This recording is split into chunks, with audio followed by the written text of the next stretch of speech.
ओम शांति। आज 30 मार्च 2024 के महावाक्यों में प्यारे मीठे बाप दादा ने कहा, मीठे बच्चे, प्राणदान देने वाला बाप है। वह नॉलेज ऐसी देते हैं जिससे प्राणदान मिल जाता है। ऐसे प्राणदान देने वाले बाप को प्यार से याद करो। प्रश्न है, किस आधार पर 21 जन्मों तक तुम्हारे सब भंडारे भरपूर रहते हैं?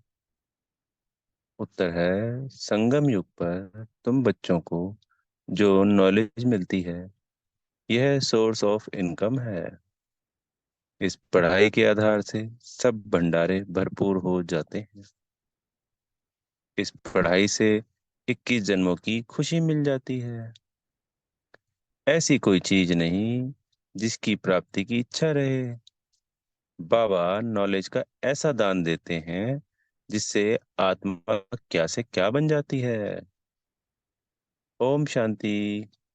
भगवान आज सालिग्राम समझते हैं, शिव बाबा हमको पढ़ाने आते हैं।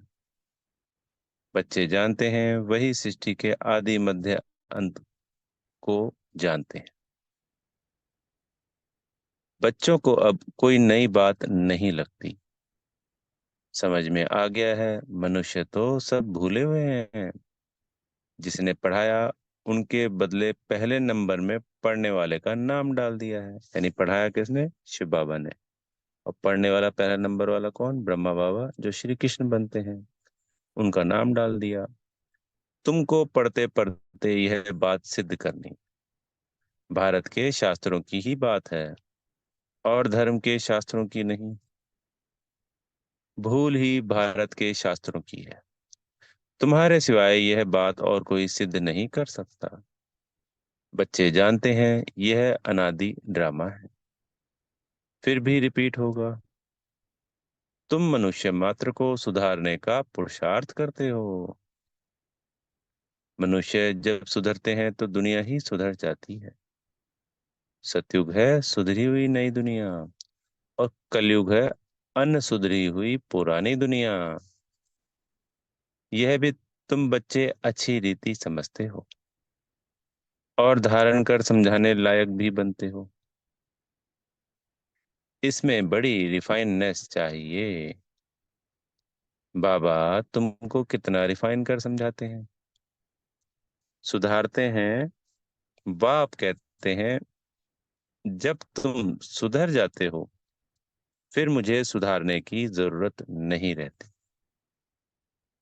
तुम अन आर्य बन पड़े थे, अब आर्य अर्थात देवी देवता बनना है। सो तो सतयुग में ही होंगे।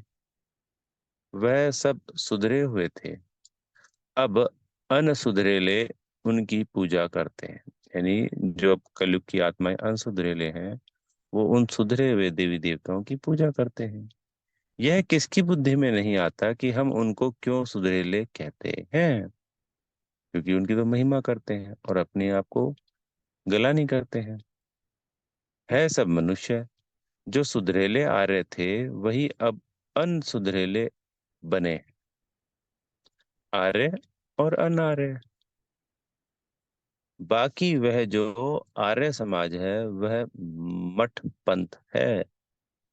यह सब झाड़ से क्लियर समझ सकते हैं। यह है मनुष्य सृष्टि का झाड़। इसकी आयु 5000 वर्ष है। इसका नाम कल्प वृक्ष है। परंतु कल्प वृक्ष अक्सर से मनुष्यों की बुद्धि में झाड़ नहीं आता है। तुमको झाड़ के रूप में समझाया है। वह कह देते कल्प लाखों वर्ष का है, बाप कहते 5000 वर्ष का है। और कोई कितनी आयु सुनाते, कोई कितनी। पूरा समझाने वाला कोई है नहीं।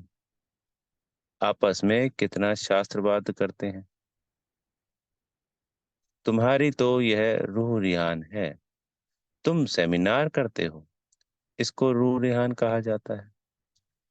प्रश्न उत्तर समझने के लिए भी करते हैं। बाबा जो कुछ तुमको सुनाते हैं उससे ही टॉपिक निकाल तुम सुनाते हो। तो ये जो बाबा हमें पॉइंट सुनाते हैं इन्हीं से तो नई नई टॉपिक्स निकलती है ना। तो वही अनेकों अनेक जगह पे अलग अलग तरीके से बाबा के बच्चे सुनाते हैं। वो लोग क्या सुनाते हैं यह भी तुम जाकर सुनो। फिर आकर सुनाना चाहिए कि इस प्रकार का वाद विवाद चलता है। पहले तो यह समझाना है कि गीता का भगवान कौन। भगवान बाप को भूलने के कारण बिल्कुल चट खाते में आ गए हैं। तुम बच्चों का तो बाप से लव है। तुम बाबा को याद करते हो। बस बाबा ही प्राण दान देने वाला है। नॉलेज का दान ऐसा देते हैं जो क्या से क्या बन जाते हो। तो बाप पर लव रहना चाहिए। बाबा हमको ऐसी ऐसी नई बातें सुनाते हैं। हम श्री कृष्ण को कितना याद करते हैं। यह कुछ देता ही नहीं। वह कुछ देता ही नहीं। श्री नारायण को याद करते हैं। याद करने से कुछ होता है क्या। हम तो कंगाल के कंगाल ही रह गए। देवताएं कितने सॉल्वेंट थे। अब सभी आर्टिफिशियल चीजें हो गई हैं। जिसका दाम नहीं उनका आज दाम हो गया है। वहां अनाज आदि के दाम की बात ही नहीं। सबको अपनी अपनी प्रॉपर्टी आदि है। कोई अप्राप्त वस्तु नहीं जिसकी प्राप्ति की इच्छा रहे। बाबा कहते हैं मैं तुम्हारा भंडारा भरपूर कर देता हूँ। तुमको ऐसी नॉलेज देता हूँ जिससे तुम्हारा भंडारा भर जाता है। तुम्हारी बुद्धि में है knowledge is source of income. Knowledge ही सब कुछ। इस पढ़ाई से तुम कितना उच्च बनते हो। पढ़ाई का भंडार है ना। वह टीचर्स पढ़ाते हैं। उनसे अल्पकाल का सुख मिलता है। इस पढ़ाई से तुमको 21 जन्म का सुख मिलता है। तुम बच्चों को बहुत खुशी होनी चाहिए। यह समझने में टाइम लगता है। जल्दी कोई समझ ना सके। कोटों में कोई निकलता है। आधा कल्प सभी मनुष्य एक दो को गिराते ही आए हैं। चढ़ाने वाला एक बाप है। बेहद की पढ़ाई पढ़ाने वाले के बदले पढ़ने वाले का नाम डाल दिया है। दुनिया इन बातों को नहीं जानती है।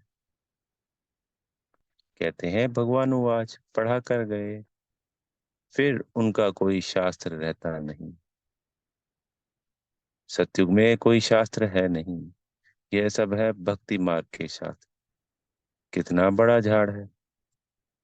भक्ति की यह अनेक टाल टालियां ना हो तो झाड़ का नाम भी ना रहे। यह सब धारणा करने की बातें हैं। तुम धारणा करते हो। पढ़ाने वाला तो पढ़ाकर गुम हो जाता है। पढ़ने वाले आकर विश्व के मालिक बनते हैं। कितनी नई बातें हैं। एक भी बात कोई की बुद्धि में बैठती नहीं है। स्टूडेंट भी तुम सब नंबरवार हो। कोई पास होते कोई फेल होते। यह है बेहद का बड़ा इम्तिहान। तुम जानते हो हम अभी अच्छी तरह पढ़ेंगे तो कल्प कल्पांतर अच्छा पढ़ेंगे। अच्छा पढ़ने वाले ही उच्च पद पाते हैं। नंबरवार सब जाएंगे। सारा क्लास ट्रांसफर होता है। नंबरवार जाकर बैठते हैं। यह ज्ञान भी आत्मा में है। अच्छा व बुरा संस्कार आत्मा में है। शरीर तो मिट्टी है। आत्मा निर्लेप नहीं हो सकती। 100% सतो प्रधान और 100% तमो प्रधान कौन है। पापा पूछ रहे हैं यहाँ पे। यह भी तुम समझते हो। पहले तो गरीबों को उठाना पड़े। वह पहले आएंगे। गुरुओं के भी अच्छे अच्छे अनन्य शिष्य जब आएंगे तब उन सब की बुद्धि खुलेगी। देखेंगे, यह तो हमारे पत्ते ही निकलते जाते हैं। यहाँ के जो होंगे वह तो निकल आएंगे। बाप आकर नया झाड़ शुरू करते हैं। जो और धर्मों में जाकर पड़े हैं वह सब लौटेंगे। फिर भी अपने भारत में ही आएंगे। भारतवासी ही थे ना। हमारी डाल के जो है वह सब आ जाएंगे। आगे चलकर तुम सब समझते जाएंगे। अब बाहर से सबको धक्का मिलता जाता है। जहां जहां बाहर वाले हैं उनको भगाते रहते हैं। समझते हैं ये बहुत धनवान हो गए, यहाँ वाले गरीब हो गए हैं। पिछाड़ी में सबको अपने अपने धर्म में जाना होता है। आखिर सब अपने अपने घर तरफ भागेंगे।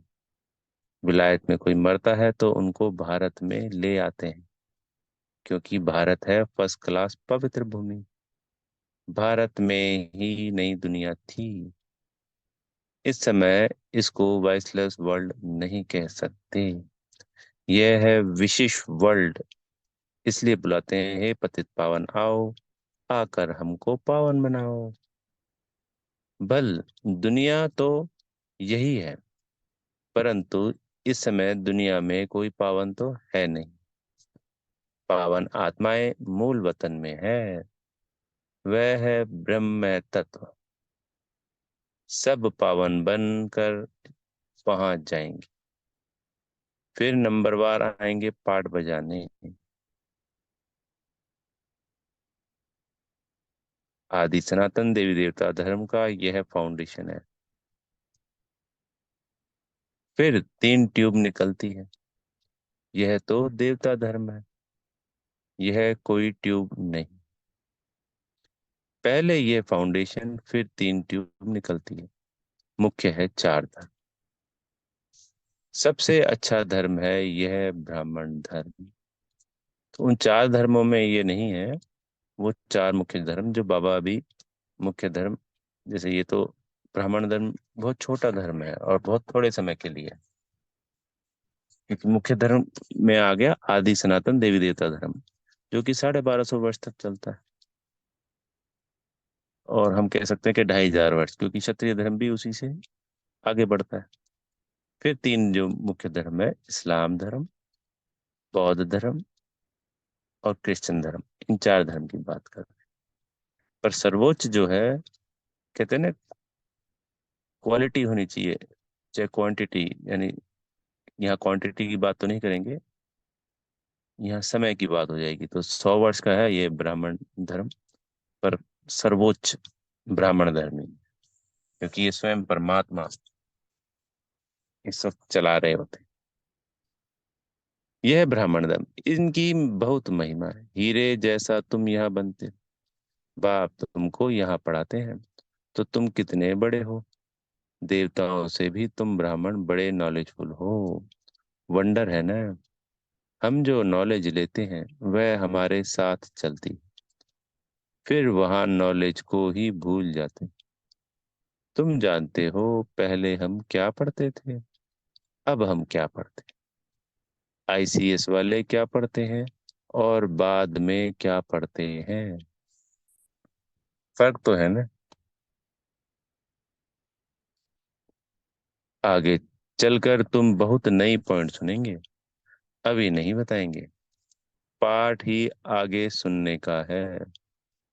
बुद्धि में रहता है नॉलेज का पाठ जब पूरा होना होगा, तब हम भी उस समय बाबा के ज्ञान को धारण कर लेंगे। फिर हमारा पाठ स्वर्ग में शुरू हो जाएगा। उनका पाठ पूरा हो जाएगा। बुद्धि में बहुत अच्छी धारणा चाहिए। सिमरन करते रहो, बाप को याद करते रहो। याद नहीं होगी तो कम पद पाएंगे। बाप को याद करते करते शरीर का भान निकल जाए।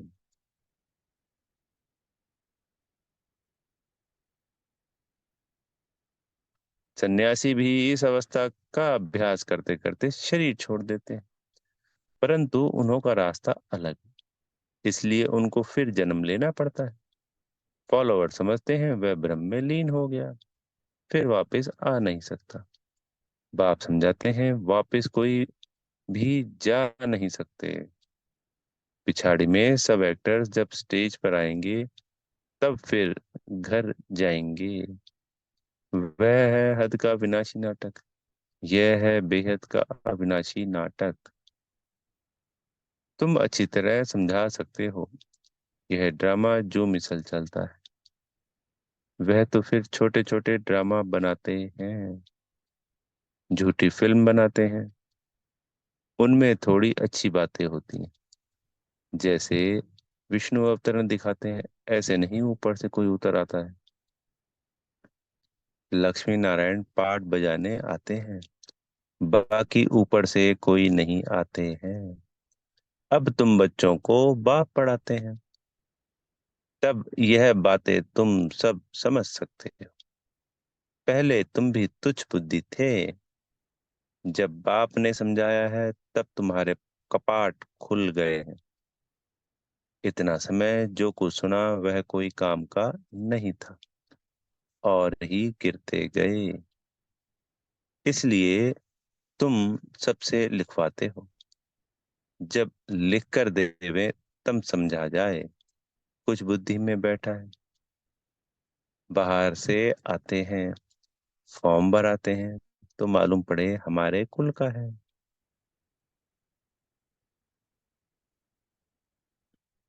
मूल बात है बाप को जानना। समझे कि बरोबर कल्प कल्प बाप हमको पढ़ाते हैं। यह पूछना है कब से पवित्र बने हो। जल्दी नहीं सुधरते, घड़ी घड़ी माया पकड़ लेती है। देखती है कच्चा है तो हप कर लेती है। कई महारथियों को भी माया हप कर गई। यानी जो नए नए बच्चे बनते हैं, उनको इस तरीके से संशय बुद्धि में लाना, या किसी भी तरीके से विकारों में चले जाना और छोड़ देना। और कई महारथियों को, जिनको कई समय हो जाता है और बहुत यज्ञ की बड़ी बड़ी सेवाएं कर रहे हैं, ज्ञान में भी अच्छे हैं, सेवा में और धारणा में भी बहुत अच्छे हैं, और फिर चले जाते हैं। योग में इसलिए नहीं कहेंगे कि जिनका अगर बाबा के संग योग है, फिर तो माया आ ही नहीं सकती ना जी। ज्ञान धारणा और सेवा में आ जाती है। शास्त्रों में भी मिसाल अभी के हैं। मंदिर में भी घोड़े सवार, महारथी, प्यादे आदि दिखाते हैं। तुम सब अपना यादगार देखते हो। जब तुम बन जाएंगे तो भक्ति उड़ जाएगी। तुम किसको माथा नहीं टेक सकते हो। तुम पूछेंगे यह कहाँ गए, इनकी बायोग्राफी बताओ। बाबा ने तुम बच्चों को नॉलेजफुल बनाया है, तब तुम पूछते हो तो नशा रहना चाहिए। पास विद ऑनर 8 होते हैं। यह है बहुत बड़ा इम्तिहान। अपने को देखना है, हमारी आत्मा पवित्र बनी है। बैटरी भरेगी तब जब योग होगा। बाप से योग होगा तो तमो प्रधान बनेंगे। क्षमा चाहेंगे, रॉन्ग हो गया। बाप से योग होगा तो सतो प्रधान बनेंगे। तमो प्रधान आत्मा वापस जा नहीं सकती। यह भी ड्रामा है। वहां दुख देने वाली कोई चीज नहीं है। गाय भी सुंदर है। श्री कृष्ण के साथ गायें कितनी सुंदर दिखाते हैं। बड़े बड़े आदमी का फर्नीचर भी सुंदर। गाय अच्छा दूध देती है, तब तो दूध की नदियां बहती हैं। अब यहाँ नहीं है। अभी तुम नॉलेजफुल बन गए हो। इस दुनिया को तुम तुच्छ समझते हो। इनका सारा किचड़ा स्वाहा होना है, फिर सारा किचड़ा निकल सब स्वच्छ बन जाएगा। हम अपनी राजधानी में जाते हैं, उनका नाम है स्वर्ग। सुनते ही खुशी होती है। अच्छा, मीठे मीठे सिखी लदे बच्चों प्रति माता पिता बाप दादा का याद प्यार और गुड मॉर्निंग। रूहानी बाप की रूहानी बच्चों को नमस्ते। हम रूहानी बच्चों की मेरे प्यारे मीठे रूहानी बाप दादाजी को याद प्यार गुड मॉर्निंग और नमस्ते। धारणा के लिए मुख्य सार। पहला पॉइंट, इस अनसुधरी पुरानी दुनिया को सुधारने के लिए स्वयं को सुधारना है। अपनी बुद्धि को बाप की याद से रिफाइन बनाना है। दूसरा पॉइंट है, आपस में रूह रिहान करनी, वाद विवाद नहीं। नॉलेज का दान दे, सर्व का भंडारा भरपूर करना है। वरदान है, सोमान की सीट पर स्थित हो, शक्तियों को आर्डर प्रमाण चलाने वाले विशाल बुद्धि भव।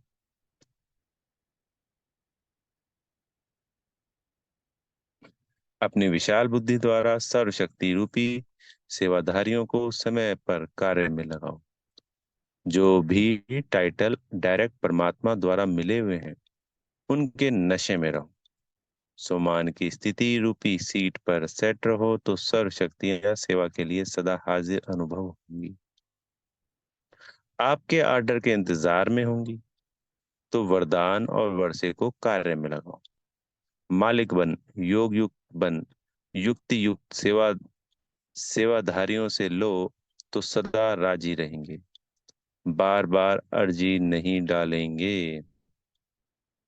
स्लोगन है, कोई भी कार्य शुरू करने के पहले विशेष यह स्मृति मर्ज करो कि सफलता मुझ श्रेष्ठ ब्राह्मण आत्मा का जन्मसिद्ध अधिकार है। ओम शांति। बेहद का शुक्रिया प्यारे मीठे बाप दादा जी का।